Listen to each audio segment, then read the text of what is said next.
Bismillahirrahmanirrahim.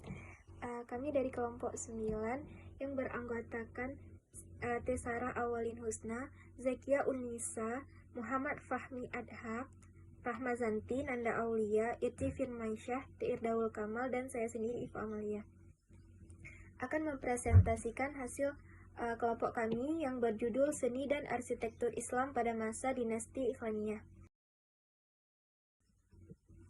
Di daerah yang luas, terutama di timur laut Iran dan Asia Tengah, tidak terpenghuni dan mengungsi ke daerah area barat. Bidang seni visual dibawa ke Mesir dan ide-ide Levant dan teknik dari wilayah antara Iran dan Afghanistan. Lambat laun tatanan politik baru muncul dari reruntuhan pada masa ini. Pada awalnya, hal itu tidak memiliki banyak kesamaan antara dengan masa lalu. Iran diturunkan menjadi provinsi semata di kerajaan Pan-Asia yang pada puncaknya terdiri dari sebagian besar daratan Eurasia dari Korea ke Jerman Timur. Sebuah kerajaan yang luasnya terus-menerus dan tak tertandingi dalam sejarah dunia.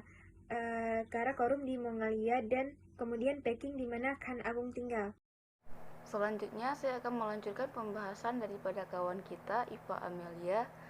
Pulihnya sebagian besar dinasti Ilkhaniyah disebabkan oleh penguasa terbesar Ilkhaniyah, yaitu Ghazan Khan. Dia mendirikan ibu kotanya di Tabriz, yang mungkin secara singkat menjadi kota metropolitan internasional utama saat itu. Magnet bagi para duta besar, penyanyi, dan seniman dari sebagian besar dunia yang dikenal, di mana orang Persia dan Mongol berbaur dengan orang Arab, Turki, Cina, Armenia, Bizantium, dan Eropa Barat. Republik Italia, terutama Venesia, Genoa, dan Pisa, mempertahankan profil komersial yang sangat tinggi. Ghazan Khan mendirikan pinggiran kota di Tabriz, yang dinamai menurut namanya sendiri, di mana di bawah bayang-bayang menara makam besarnya lembaga pembelajaran berkembang biak. Dia menugaskan wazirnya, yaitu Rashid al-Din, seorang dokter ekstraksi Yahudi, untuk menulis sejarah bangsa Mongol dalam konteks sejarah dunia yang jauh lebih besar. Bagian dari usaha besar ini selamat, mungkin karena Rashid al-Din menerima banyak salinan ilusif dari karyanya untuk didistribusikan secara berkala ke kota-kota besar di alam ilkhat. Secara bersamaan, Ghazan mereformasi masa lalu untuk membawanya lebih dekat ke syariat dan memulai program pembangunan yang ambisius yang dirancang untuk menyediakan masjid sendiri bagi setiap desa di negara ini yang dibiayai oleh pendapatan dari pemandian ataupun hamam. Saudara laki-laki dan penggantinya, yaitu Oljetu, adalah pelindung arsitektur yang sama mewahnya, bahkan mendirikan kota baru bernama Sultania atau The Royal untuk bertindak sebagai ibu kota. Selanjutnya relief dan ubin masjid. Setelah terjadinya ledakan bangunan yang sesungguhnya pada puncaknya antara tahun 1300 dan 1340, terutama di kota-kota Iran Tengah seperti Qum, Isfahan, Yazd, dan Abarkuh. Masjid-masjid yang ada diperluas dan diperkaya, seperti terlihat dari penambahan bukit salat, mihrab, dan madrasah pada Masjid Jumat Isfahan. Adapun masjid baru, bangsa Mongol menyukai tipe-tipe mapan seperti rencana empatan seperti di Faramin dan Hatsuya. Tempat perlindungan tertutup seperti di Masjid Ali Kuhrud dan Masjid Jumat di Barzuk yang baru saja dihancurkan. Kontribusi Mongol terutama terletak pada penyempurnaan dan perhatian bentuk-bentuk salju. Dan baru seperti safron dan hijau memperkaya palet para pengrajin, dan mosaik ubin dengan dekorasi bunga, geometris, dan epigrafi menjadi tersebar luas. Begitu juga lukisan dinding terutama di makam.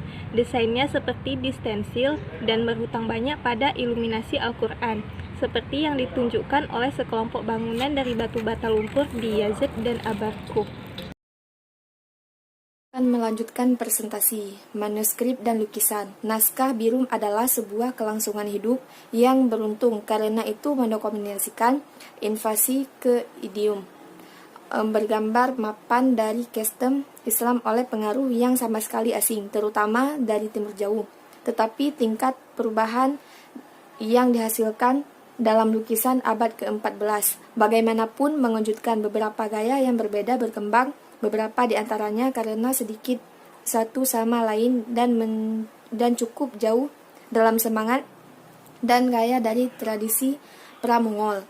Naskah Biruni dengan penekanannya pada ajaran sesat dan kepercayaan non-Islam, khususnya Kristen. Konten astrologinya dan pilihan tema utama Syiah adalah contohnya Munafi'i Hayanan tentang khasiat hewan diproduksi pada tahun 1200-an di Maraghal. Pelukis Persia tidak pernah sepenuhnya terbiasa dengan konvensi artistik yang mendasari lukisan Tiongkok. Mereka lebih suka meminjam dan sering menggunakannya di luar konteks. Motif individu yang menarik perhatian makhluk eksotis seperti burung ponik sering mewakili simuk burung legenda Persia, jerapah, gajah, tanaman, peony, teratai, pohon mekar, dan konvensi untuk membuat air, api, dan awan. Manuskrip sejarah dunia. Rashid Al-Din berada pada skala yang sama sekali berada asal-muasal mereka di kata kosmopolitan. Tablis menjamin lukisan-lukisan itu merupakan leluhur campuran yang luar biasa di mana unsur-unsur Cina, Bizantium, dan Uyghur Turki Timur berbaur dengan aliran Persia dan Arab. Selanjutnya yaitu ubin dan keramik. Periode Mongol melihat pergeseran besar penekanan dalam pembangunan makam. Dengan sebagian besar menara makam dibangun untuk melayani tujuan agama, khususnya Syiah daripada yang sekuler. Dan sering didekorasi secara internal dengan ubin berkilau. Popularitas tempat-tempat suci keagamaan seringkali berkarakter sufi sebagai fokus patronase lokal maupun kekaisaran. Dapat dilihat di situs-situs seperti Natanz, Bastarm, Linjan, dan Ardabil dengan fungsi kesejahteraan mereka yang nyata. Keramik Mongol didominasi oleh ubin berkilauan yang diproduksi dalam jumlah besar terutama di Kashan, di mana seperti yang ditunjukkan oleh prasasti, tradisi itu diturunkan dari ayah ke anak secara turun-temurun. Beberapa interminhal terdiri dari mencoret-coret sepanjang tepi luarnya. Motif bunga atau hewan menjadi dekorasi pokok ubin ini. Di ubin persegi panjang lenger, di mana makhluk hidup mendominasi desain. Kombinasi yang efektif dari lukisan relief dan kilau dirancang. Motif bunga atau hewan menjadi dekorasi pokok ubin ini.